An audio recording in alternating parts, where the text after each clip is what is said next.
welcome to another episode. Apparently, this is just going to extend our run of the apparent conspiracy connecting comic books to Wisconsin, because almost everyone we've interviewed, no matter where they're from or whatever, has some sort of Wisconsin connection. And it's an interesting phenomenon that we've come across. Obviously, Mike has one, and a lot of people know that. But even Dennis has a Wisconsin connection too. I am a card-carrying member of the Wisconsin Mafia, Comics Mafia. Comics Mafia. There you go. Well, Mike, you can introduce him. Dennis is a giant of the comic book scene, and especially of the underground comic book scene. If you weren't around in the late 60s and early 70s, you may not be aware of how vital the underground comic book scene, and Dennis was a great part of that with his kitchen sink press. He's from Milwaukee, and I'll never forget the day I met him. I was attending the University of Wisconsin, and there was a knock at my door one day, and I went, and it was Dennis, and he said, "Hey, I hear you write for newspapers." And he introduced himself, and we started kicking around. I started to pick up Dennis's newspaper. What was that paper you published in Milwaukee? The Bugle American. That's right, the Bugle American, and it features Dennis's art, which is unique, by the way. And there's a book out about it from Dark Horse called The Art of Denis Kitchen, and it's called The Weird Art, or is it The Bizarre Art? The oddly compelling art. Yeah, the oddly compelling art. And it's true, because Denis has a style that's all his own. It's inimitable. Nobody's tried to copy. Nobody dares try to copy it. Oh. And Denis was also at the time publishing vital underground cartoonists such as R. Crumb. And who are some of the other underground cartoonists who you gave early exposure to? Well, early exposure, I mean, Howard Cruz. That's certainly, right. I mean, you can go down the list, I guess. Aileen Kaminsky, Trina Robbins, Jay Lynch, Skip Williamson, Corbin. I don't know. Yeah. I don't have the list in front of me, Mike. Yeah, I wish I did. You know, I have that book, and I got that guide to underground comics that Fantagraphics put out. I should run and get it. But it wasn't until I moved to Boston and began working for newspapers that I started to work regularly with Dennis. And I think my first published article for you was How to Modify a Park Water Gun. And it taught you how to increase the magazine capacity of the water pistol. I don't know how we got away with it in those days. That was in the Marvel Experiment comics book =1. Right. And in fact, it was your article that drove Art Spiegelman out of the magazine. Did he object to the increased magazine capacity? He said, "What's that doing in a magazine about underground comics?" And I said, "I don't know. I thought it was cool." And he said, "I didn't." And that was it. and it's funny because I love Art Spiegelman. I love his work. And I met him years later. He had no idea who I was. I was just saying hi. I greatly admire your work. But then I began writing stories for Kitchen Sink that appeared in Weird Tales. In fact, I have a copy of that Weird Tales nearby. I wonder. Weird Trips. Weird Trips. I wonder if I dare show that cover. Probably not. All right. Yeah. All right. It was highly controversial. And then I started writing stories, and you hooked me up with that unique Canadian artist who ran with what Wally Wood created. And Rand Holmes. Rand Holmes, and took it to the nth degree. And I treasure those stories. It was a great opportunity to work with an artist like that. Rand Holmes was a guy, his art deserved a much wider appreciation, but he had trouble, and he could only produce so much, and he's no longer with us. Right. But the works have all been reprinted. There is a big Fantagraphics book out called The Life of Rand Holmes, which contains his biography and many of those stories. Denis had an enclave in the middle of Wisconsin. He bought a farm. He had a big barn and a farmhouse, and you built apartments for your artists in the barn so that they could live in the country and work on your books. Some say they were under the control of armed guards and had to produce so many pages a day or there would be repercussions, but I never saw the armed guards. Yeah, the locals called it a commune, but it was actually a hippie condominium. And you had some wild parties there. We did. I remember returning to Madison in 1977 and driving up there in my Volkswagen for those parties. And I think we slept on a sofa in the living room, but everybody had a great time. But at some point, you made that deal with Marvel. Did they come to you? Yes. Oddly enough, Stanley and I became pen pals starting in 1969 when I sent him my first comic, Mom's #1. Oh, I remember that. He liked the fact that my letterheads kept changing, and he just enjoyed the samples. I think he was befuddled to a large degree, but he was always friendly, and he started calling me, and he asked me if I wanted to come and work in the bullpen, which at a certain point in my life, would have been like amazing because I was a Marvel fan for a long time. But when he called me, I was having fun with my own business, and I could do whatever I wanted, where I wanted. And so I turned him down, which I think shocked him, but he was persistent. And finally in 1973, Undergrounds went through a depression. We call it the crash of 73. And at that point, he called at a propitious time when I was worried about paying rent the next month. And so I said, all right, Stan, let's talk. And he flew me to New York. And I told him I still didn't want to work in the bullpen and live in New York. But if he let me stay in Wisconsin, I could put together a bi-monthly magazine for him. And that led to Comics Book. How many issues did you produce? 5 altogether, although Marvel published 3, at which point he pulled the plug. And it was mainly for political reasons, as far as I could tell, because he gave my guys stuff Marvel never gave anyone else, like returning artwork, allowing the creators to keep their copyrights and trademarks, allowing us to use 4-letter words, mild nudity. And so the rest of the guys who were in the bullpen and seeing Stan regularly finally said, hey, why are you giving those long-haired guys, these perks that we don't get? And Stan didn't really have an easy answer. To be fair, he had just taken over the publisher role after Martin Goodman retired. And so he was kind of green as a publisher. And he thought he was making a smart move, and it backfired politically. So the easiest thing was to kill the magazine. I never saw any final sales figures, so it's possible the numbers were not good too, but I think it was more political.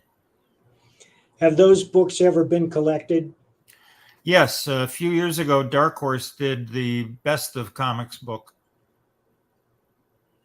Comics with an X for readers who are looking it up. Yeah. Wasn't Crum a guest of yours in Wisconsin at one time? Oh, yeah, more than once. He almost moved to the Princeton area. My friend's mother had a place for sale that Robert and Aileen fell in love with. And then when they called the woman, my friend talked her out of it, said he wanted it. And so that prevented the Crumbs from moving to Wisconsin. But he liked it there. Are you still in communication with Crum? Yep. Are you publishing? Well, he doesn't produce a lot these days, really. The last comic he did with his wife and daughter was, I forget, French title, but it was about them arguing about COVID. Robert's an anti-vaxxer, unfortunately, but Aileen took the pro-vax stance, and the daughter was kind of in between. But, you know, he does stuff in his sketchbook, but I think the days are over when he's cranking out new full-length comic books. He's almost 80, you know. Yes, and it's when you look back at his body of work, it's remarkable how much he did produce. I mean, that guy was not parsimonious with the pen. No. Well, he was compulsive, you know, so it's partly, I think, a medical condition where he just had to draw. Everywhere he went, the notebook went with him. And I don't know that, you know, I don't want to diagnose him here, but there was a compulsive quality to it that some artists have and some don't. I think one of the qualities I admire most about him was his absolute fearlessness about exposing his innermost feelings about anything.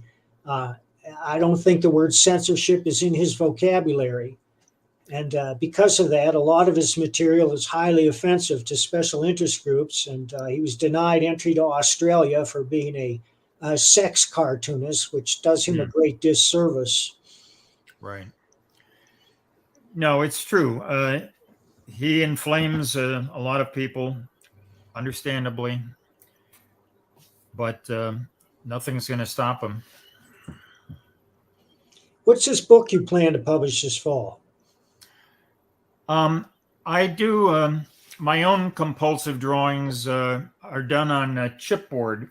Do you know what chipboard is? It's like the back of a tablet, that heavily grained, thick. Oh, yeah. Yeah. So I love drawing on that surface with a Sharpie marker and a ballpoint pen. You know, basically. Yeah. And most evenings I will just pick one up and just start without any preconception. The part of the fun for me is not knowing what I'm going to do, and I just let the hand move, and it's kind of a subconscious thing. And what comes out of it are some very strange creatures or faces or subterranean scenes or whatever. And I just collected the best, I think, 170 from the last few years. A small press in Denver called Tinto is publishing. It's called Creatures from the Subconscious. You produced enough material for the Milwaukee Bugle, in which you had a regular strip, to fill several books, didn't you? Well, I wouldn't go that far, Mike, but I was more prolific then. You know, I certainly started as a cartoonist, and that's still the most fun thing to do. But early on, I became a publisher by default, and publishing became full-time for the next 30 years. So cartooning was relegated to part-time, for better or worse. And, you know, same now. As you said at the beginning, I wear probably too many hats to focus on any, but it's interesting. Denis also wrote a biography of Al Capp, which I think is outstanding, and probably the definitive biography of Al Capp. Well, it's the only one so far. And actually, I co-wrote it with Michael Schumacher. We've got to give him credit. Another cheesehead, by the way. Oh, wow. Good to know. Why Al Capp? Why Al Capp? Because growing up, I was addicted to all comics, both comic books and newspaper strips.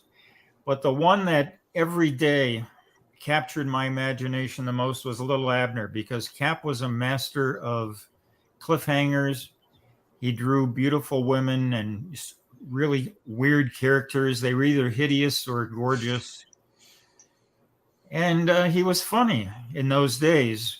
And as I got older and Capp's career started taking strange political turns, I followed his career with a certain fascination and horror. And so ultimately, I just decided I had to write about him because I couldn't stop thinking about all the strange inconsistencies and the great talent, and yet the dark side of him. He ended up really becoming what today we'd call a sexual predator. But at the time, nobody knew. And if anybody had a hint, they would say, oh, he's a bit of a womanizer. But it was a lot worse than calling it womanizing. But at the same time, he was a genius cartoonist who had a big impact on the American culture. So there's a lot there. For me, the high point was him descending on John and Yoko's hotel room. Yeah, that wasn't his high point. On the other hand, to be fair, John Lennon was provoking him too. The whole thing was a publicity stunt intended to help them both. But if any of your listeners haven't seen it, they can find it easily on YouTube.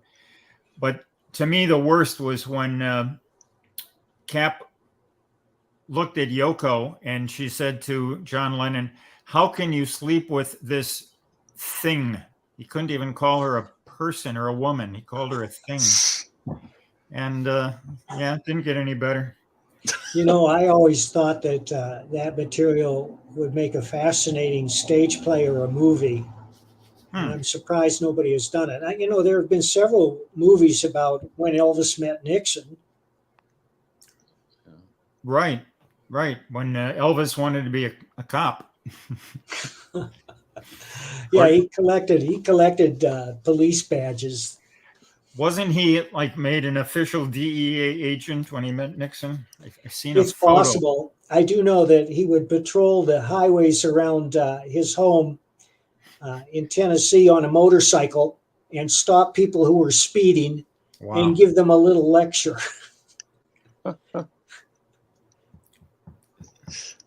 Facts stranger than fiction, right? This is Elvis lives on in the imagination and in popular culture. There have been so many movies about him. I'm looking forward to seeing this new one that was directed by Baz Luhrmann. Yeah. Have you seen it? No, I haven't, but I know he does beautiful films, so it'll be at least visually interesting. Are you publishing anything these days other than this upcoming book? I'm still a part-time publisher. The most recent thing was I just did 2 box card sets by Bill Stout called The Legends of the Blues and More Legends of the Blues. They're based loosely on what Crumb did with blues, jazz, and I remember. country. But Bill has his own take, and it's a more modern group of musicians, and the portraits are just stunning and lovely. And, I will get that. You can find them on Amazon or eBay or the DenisKitchen.com. If you mention the Baron Earl Show, you get 20% off. Hey, do it. Dennis, you are a blues fan, aren't you? Absolutely. Do you still go see live music? Not as often, no. But you got to remember, I live deep in the western Massachusetts woods, not near civilization. I remember meeting Muddy Waters at a tavern in Madison. And I asked him to sign my copy of Fathers and Sons. Oh, wow. And he gripped the felt tip pen with like an ice pick. Oh. And wrote his name out very carefully in block letters.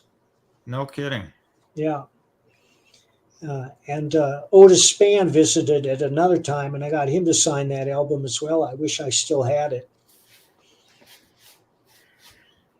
Well, yeah, it's great. I when I lived in Milwaukee, a lot of the Chicago bluesmen would come up to a place called the Avant-Garde on the east side. It was a very small, cramped place, but I would get there early, get a front row, and I'd be literally 3 feet from Walter Shaky Horton and guys like Muddy Waters and you name it. It was a great time. That would have been around 69, 70, maybe 71. We were lucky to be in Wisconsin at that time because most of those great, well, not all of them, but a lot of great bluesmen were centered in Chicago. And so they would gig around the area, and they always found universities a welcoming venue. So we were lucky to see those guys. Like Magic Slim was another guy I saw. Sure. BB King several times, although I'm not sure BB was located in Chicago. Today, there doesn't seem to be any equivalent to the underground scene. I mean, there are thousands of independent comics, but most of them seek to emulate superhero comics. There are a great deal of personal books being put out, Right. and some of the great underground cartoonists have migrated over into graphic novels, which are getting published and distributed. Right. And you can see a lot of them in Barnes and Noble, but you don't see underground comic stores anymore. You don't see that underground distribution or that underground sensibility. At least not in those little pamphlets we used to get for $2, $3, $4, and $5. Now you got to shell out $30. Such is life, Mike. Yeah.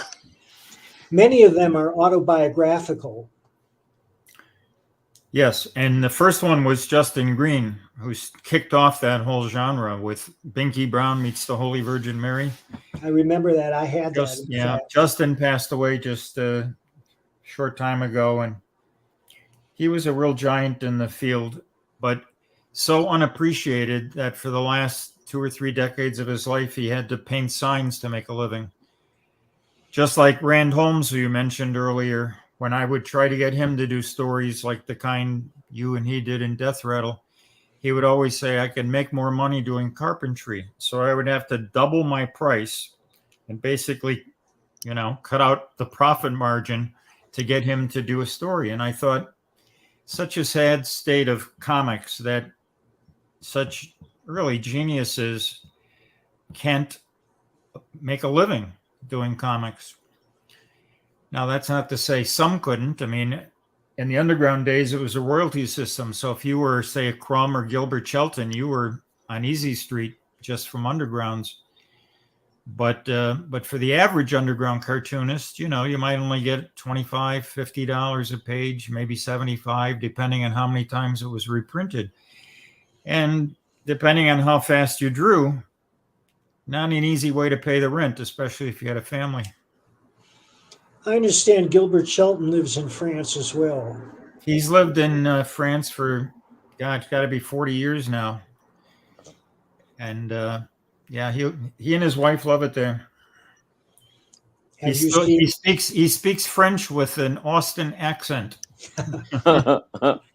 Nice. I was at a party once with Gilbert and mostly French people who were speaking English for the benefit of people like me. But Gilbert was speaking French, and at one point, one of the Frenchmen turned to Gilbert and he said, Gilbert, we appreciate that you learned our language, but please speak English. You can imagine a Texas twang doesn't go well with French. I can't think of a more unlikely cartoon strip to be turned into a TV show than the Fabulous Furry Freak Brothers. And yet there it is. Yeah. Yeah, there's some very talented people working on it. To me, it's falls short. It's too clean looking. It doesn't look gritty. It doesn't have that Shelton detail, And it's not nearly as clever as Gilbert's own writing. No, I don't know why they don't just take some of his scripts intact. That I don't either. Would hold up. But hey, we're not in the TV biz. Right. Yeah. So does Mr. Earls get to speak in this show? Yeah, I was kind of letting him go a little bit because I know he was pretty eager. But yeah, was most of your like the other hats that you've worn, was that mostly kind of out of necessity or compulsion or whatever? I'm guessing.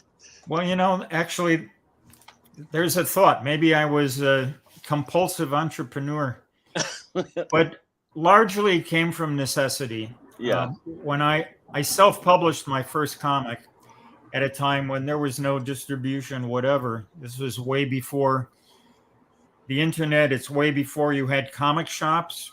So Yeah. I basically schlepped my comics to head shops and used bookstores and the local drugstore and anybody who would take a pile on consignment.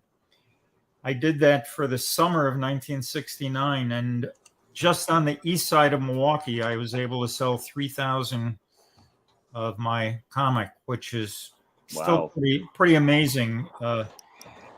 So it shows that I knew how to hustle, and basically that's what a publisher has to do, especially small press publishers.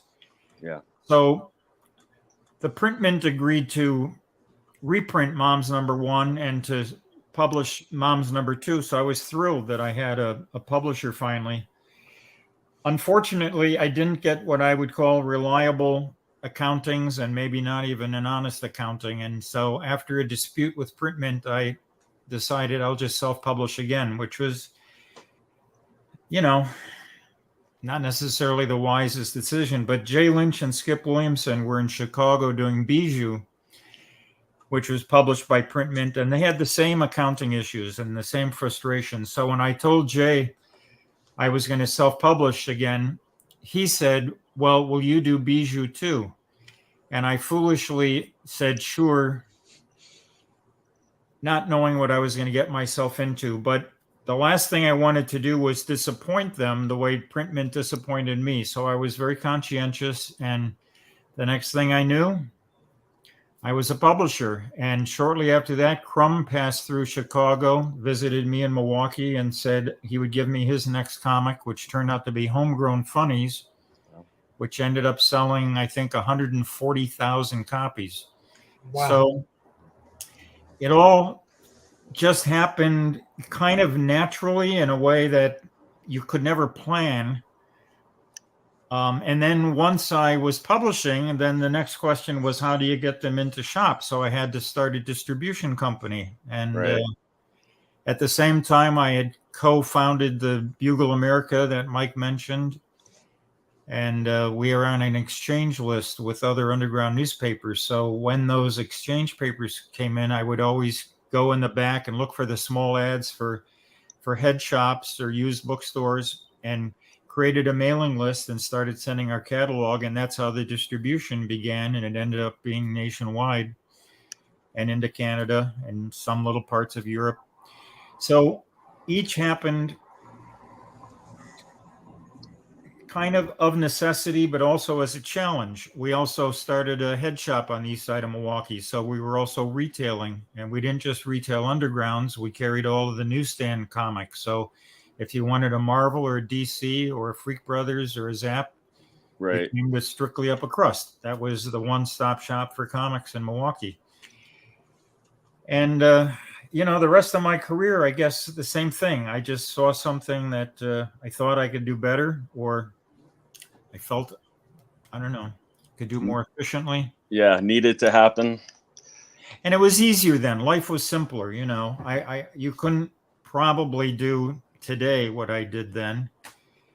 And you've got things in place now. You've got Diamond. So unless you want to compete with Diamond, you're not going to start a new distribution company.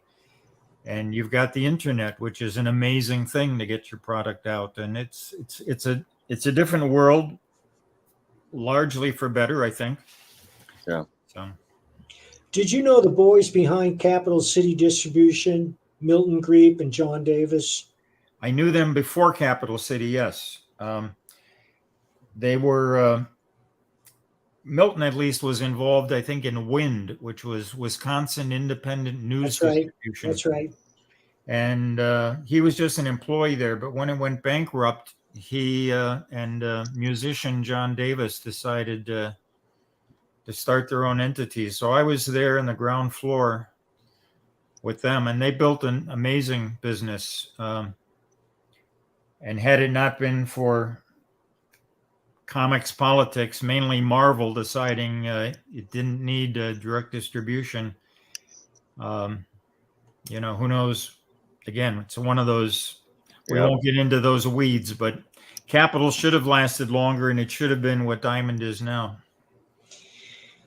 You know that Milton runs a website called ICV2.com, which Yep. stands for Internal Correspondence Volume 2. And that's the web address, ICV2.com. And for those who are interested on the health of the geek industry, which includes comic books, movies, and games, that site is updated daily and is probably your best source for accurate news. Yep. Did you work with Bill Griffith?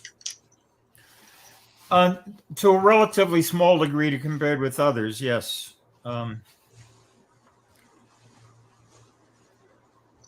What, you want me to expand on that? You know, if Probably it was not. that small, it's just No, I like Bill, and I admire what he does. He's a great talent. And you mentioned some of the guys now who are doing graphic novels. He's done several, including one about his mother and who had an affair with a cartoonist of all people. Invisible Ink. Yep.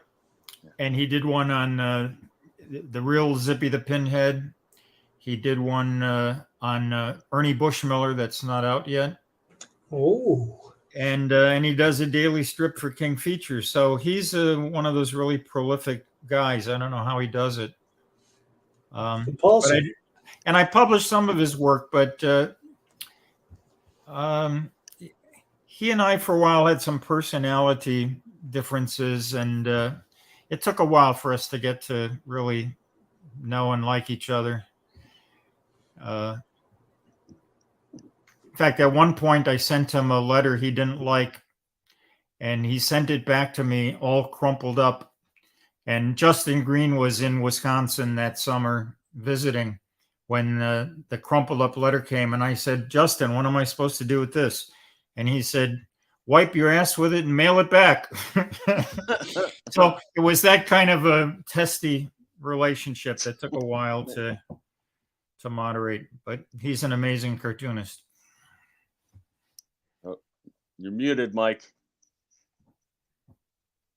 Oh, Mike. Uh-oh. You're Well, it's muted. just you and me now. You're censoring Right. yourself, Mike. Right. Sorry. Ann is going in and out of the garage. If I turn off the mic again, it's because the garage door is going down. But I said Ernie Bushmiller is in many ways an inscrutable cartoonist in that his the strips he drew featuring Nancy and Sluggo, oftentimes you had to interpret them personally, whatever it meant, because it wasn't clear what he was doing. Well, usually they were just bad puns, but some people think it's a Zen exercise, and you can contemplate these and reach a state of ecstasy. But that's a whole other tangent we don't have to go down, unless you want to be a member of the Bushmiller Society. There is such a society? Well, it's rumored, yes. I tell you more, but Paragraph to kill you prohibits me from doing so publicly. Dennis, how did you get started drawing and making comics? I mean, were you doing it like in high school or middle school? Started out in grade school, actually. I think in second grade I would write and illustrate primitive stories, and one day I must have made a classmate or two laugh in the back row, and the teacher said, "What's so funny back there?"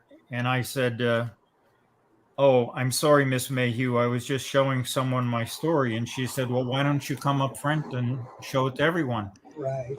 And so suddenly there was a spotlight on me, and I think I've heard comedians say the same thing happened when they told a joke in class and the teacher made them tell it to everyone, and they felt like, wow, there was some validation. So beginning then, I just thought, well, this is a fun thing, and it makes people laugh or smile or react.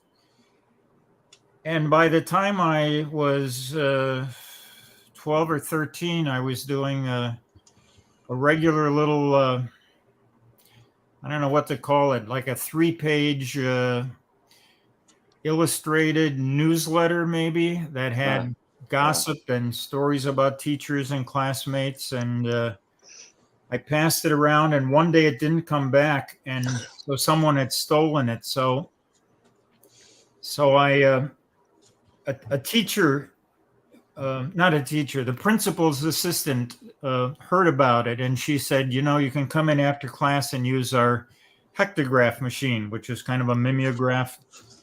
And at that point, I started running off multiple copies, and I called it Kleptomaniac because of the person who stole the few earlier. And so Klepto continued through 8th grade into junior high and into high school, I think 25 issues or so.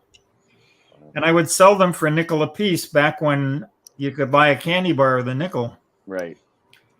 And that was probably my first revenue generator. And at the time, I, never had a clue what I was going to end up doing, but it was a perfect preparation for being a publisher because I was figuring out how to print them. Yeah. I was hand distributing them, collecting the money, and assembling it editorial and illustrating it. So all the pieces were slowly coming together in an unpredictable way. Yeah. And because I feel like a lot of comic book people got started when they were in school making their own comics and things. I actually started in the 2nd grade too. Oh, there you go. So I'm like, yeah. You're going to show the class? Come on. Yeah. Well, I couldn't. Well, the funny thing was like even back then, obviously could not draw very well. But I drew like a really small house and a really big tree, and the teacher was like, why, what does this like mean? Why is this tiny house? I'm like, it's not tiny, it's further away. And so like I couldn't draw it properly, but yeah, it was just things like that. I mean, just so many whatever writers and artists whoever they tend to get that start and doing that stuff. Jumping ahead, was you starting the Comic Book Defense Fund? Was that out of I don't remember. I'm sure I heard it about the origination for that, but how did that get started? Well, short version is I think in the fall of 1986 there was a shop in Lansing, Illinois, a suburb of Chicago on the Indiana side. Got busted, and it was part of a small chain called Friendly Frank's, and Frank was one of our distributors who I knew well. And he called me because Omaha the Cat Dancer, one of the comics I published, was busted. Right. And I was upset to hear that, but he said, don't worry, I hired a lawyer, it'll be taken care of. Well, the lawyer he handled, who had handled it, didn't know anything really about First Amendment law, and she lost the case. And this poor manager, not Frank himself, but the manager of the store, was facing a hefty fine and some jail time. Right. So at that point, I said, this is outrageous. We have to appeal it. I said, let me raise some money. And so I put together a portfolio that had art by Sergio Aragones and Robert Crumb and Rich Corbin and Howard Cruz, myself, I think 10 or 12 artists. And I got our printer to print it at cost. I got the distributors to distribute it without a markup. And bottom line, we sold out. We raised enough money that I could hire the best First Amendment attorney in the Midwest, who was, in fact, I think the guy who represented Hugh Hefner for Playboy cases. So he appealed the case. He won on a technicality, and we overturned it. And at that point, we still had thousands of dollars left in the bank. And I remember thinking to myself at that point, okay, now what? We could just donate the money to another charity, but maybe there would be other cases involving comics. I hadn't heard of any, but I thought just in case.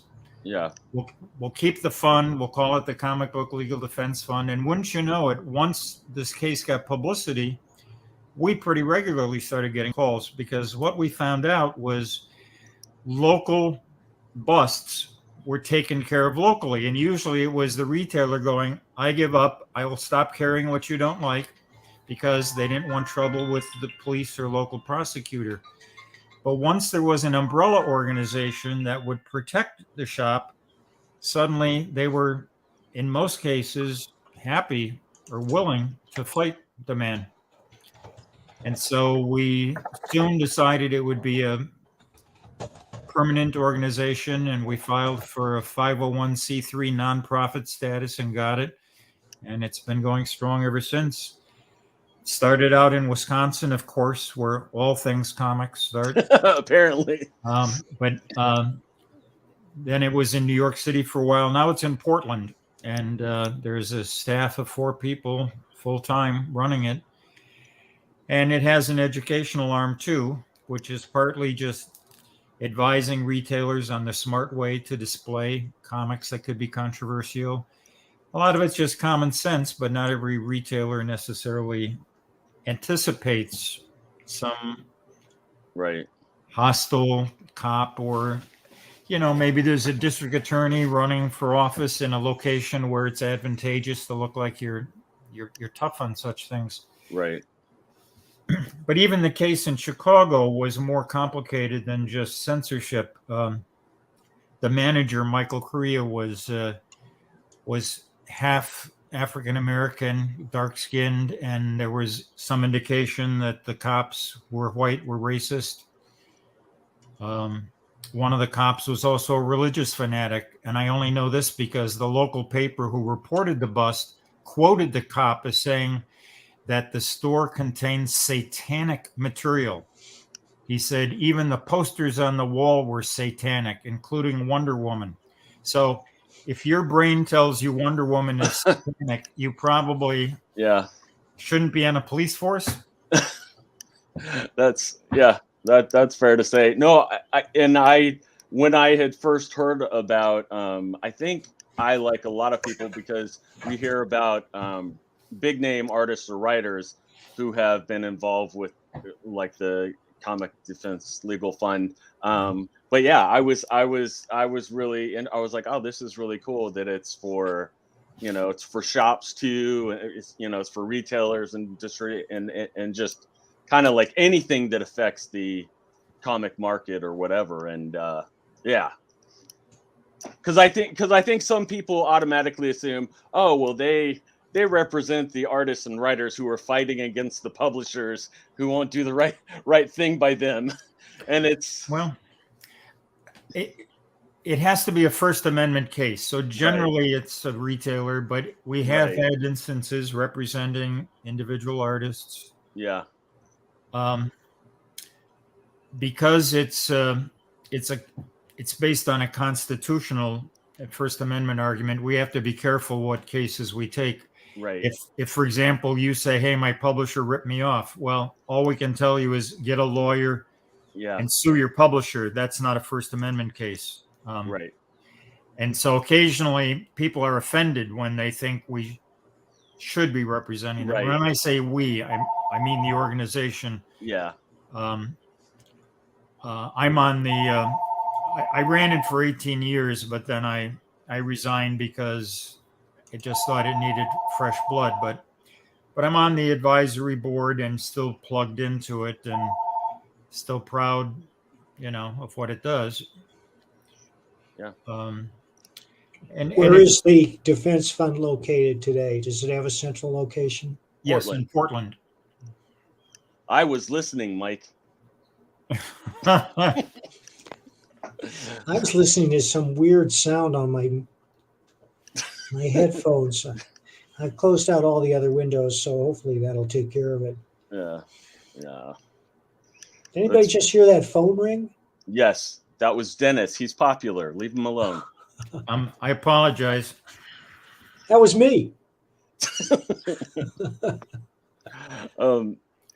Did you have any specific influences aside from Al Capp, obviously? You mean on my drawing On style? your drawing style and comic Um, style, yeah. Well, Bushmiller. I would say there's a Bushmiller. There's a simplicity of line that I respect with him. Right. Basil Wolverton for probably the grotesque qualities and the spaghetti-like hair. Yeah. But it's not like I was ever mimicking anyone, I think those were some more subconscious influences. My feeling I think instinctively was I don't want to look like anyone else. The whole point of cartooning is you like when you can recognize a style. And so if I pick up a comic and I go, that guy's imitating Neil Adams, I'm probably not going to remember that guy because that guy isn't distinctive, Yeah. Did you illustrate any of the stories that any of the documentaries or like whatever biographies or whatever? Did you ever illustrate any of those?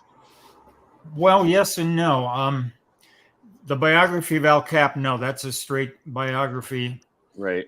I also did one on Harvey Kurtzman and one on Harrison Cady, who's kind of obscure, but I love.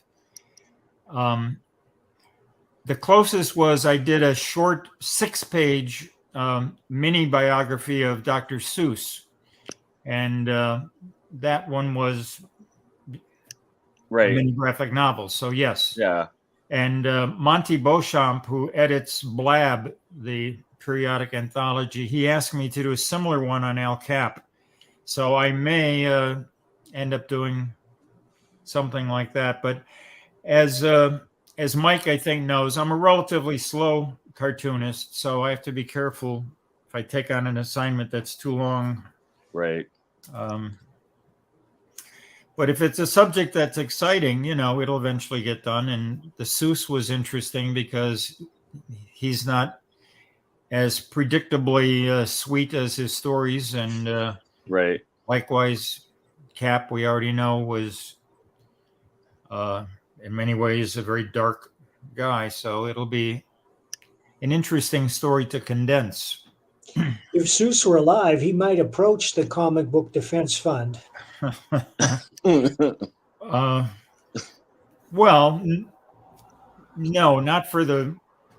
Well, I mean, you're right. He is getting censored now. You're right. For alleged racist elements, I think. But I don't know. I think I would argue with the people who are jumping on Seuss because of that. But that's a whole other argument. I miss the incredible variety of art styles and the personal stories that mark the underground comics movement. And I wonder, and there are exceptions. There are people who are doing that today, but most of them aren't American anymore. And I wonder if the success of comic books, and not that some people are getting rich about comic books, but the world of comic books has so exploded with so many different publishers publishing such a wide variety of material that young cartoonists these days don't even think of doing personal stuff. They just want to get published with a big company and get distributed. Well, I would argue there's two worlds. There's the one you just described, but if you go to the conventions like SPX or the one in New York, they're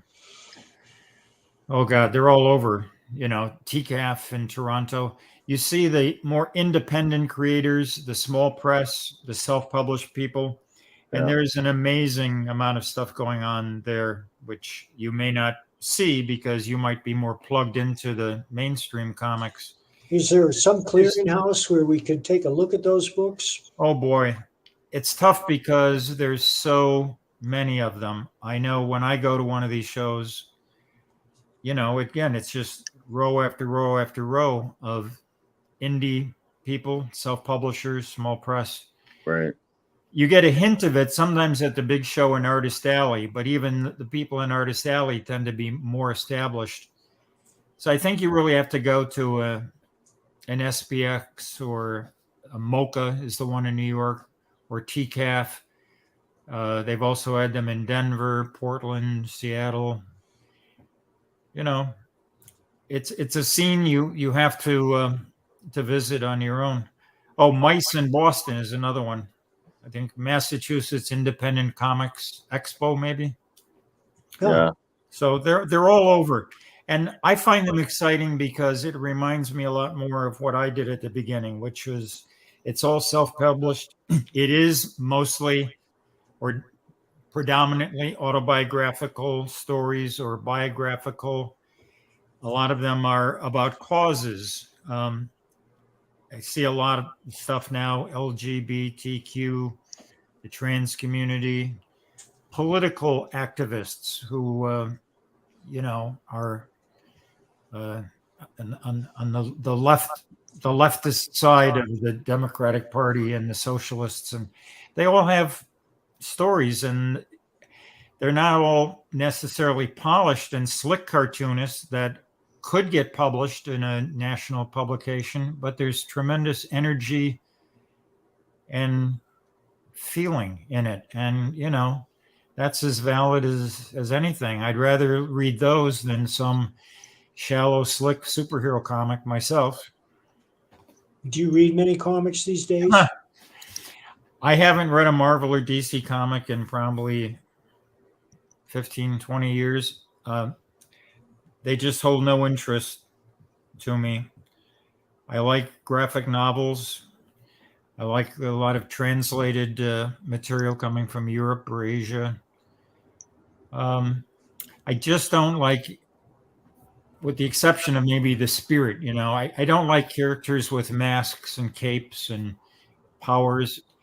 I did when I was a teenager, but they bore me now. And I'm sure there's creative things being done. I don't mean to disparage any of it, but it doesn't speak to me at my age and my place in life. I'm looking for stories that are more real, not fantasy.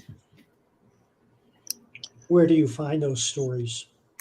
Well, conventions. I go to several conventions a year. I always go shopping. There are some mail order companies that I get things from, a couple that I discovered on Instagram. I'm trying to now remember. One is in Denver. I forgot the name offhand. It's not Mile High, is it? No. No. Although, he's also one of the largest mail order places out there, but no, not for the kind I'm talking about. I'm sure it's easy, use the Google machine, type in independent comics, and good idea. They're definitely out there, and a good percentage of them are well worth pursuing. I also see some because my youngest daughter, Violet, is a student at the Center for Cartoon Studies in White River Junction, Vermont. Wow. Which is a school for cartoonists, but it emphasizes the kind I just described, stories that are more autobiographical and personal. They're not training you to draw X-Men. Right.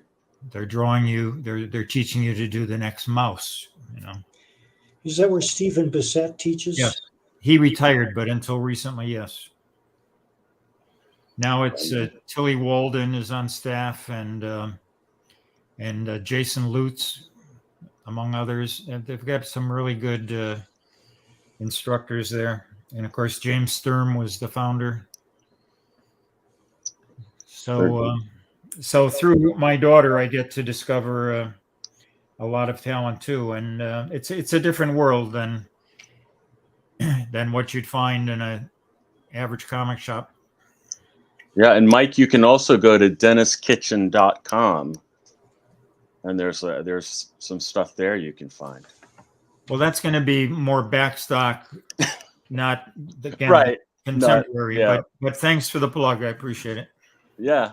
No, I was when I was checking it out, I thought it was pretty cool, the different things you had there with the some of the. I think you have some original art that's connected to that, and then some of the other books and things. So yeah, definitely anybody that wants to check out that stuff, definitely go to DenisKitchen.com. Okay. Remember to spell it with one N on Dennis. I'm looking at it right now.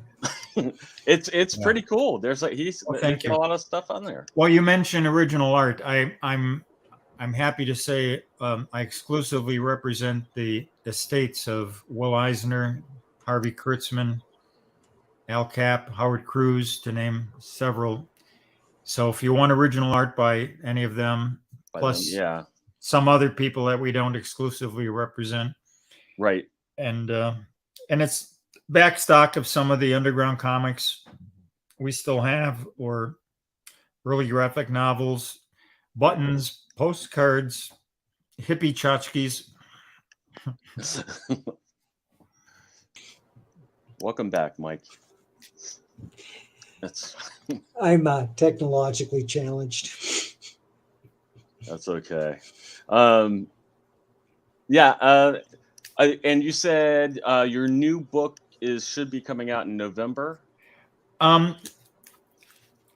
It hasn't gone to press yet, but the publisher thinks it'll be out in fall. So I'm thinking September is optimistic. October, I hope. November at worst. Hey. If anybody goes to tintopress.com, they can order it if they missed the Kickstarter. And maybe Ted, the publisher, will tell them when it's coming out before I know. Yeah. With the updates, tends to happen. Yeah. You know, I can't help but think that supply chain issues and paper issues have impacted the small publishers more than most. Right. Yeah. Well, and Mike and I know, and a lot of people do too, and we shared it on here. Like even just especially if you don't have a big print run, but you're using a decent printer, they kind of push you down the queue, and when they're printing all of the high school yearbooks and other things, which I think happened to both Mike and I, but a lot of other people too, and it's just because of the amount of their the print run and everything. But no question, it's just the nature of big printers. So depending on what you're publishing, it's always nice to support the local small printers too. Right. Many of whom are capable and even competitive.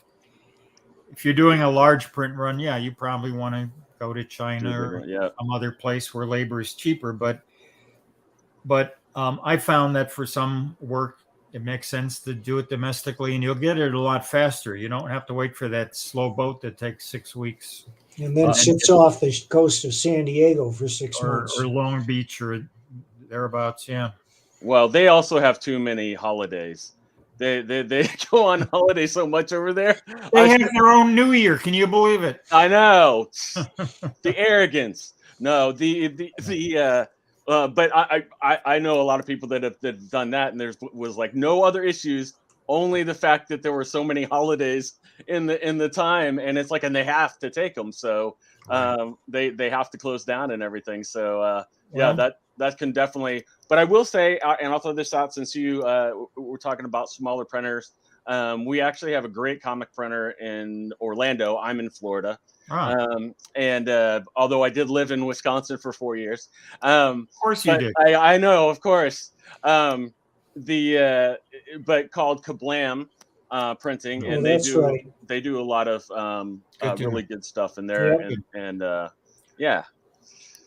so definitely support your local printers, and it is really cool too. Like I like what some of the people have been using, which is a little hard to find, but have been using some of the printers that still print on like the newspaper paper. Right.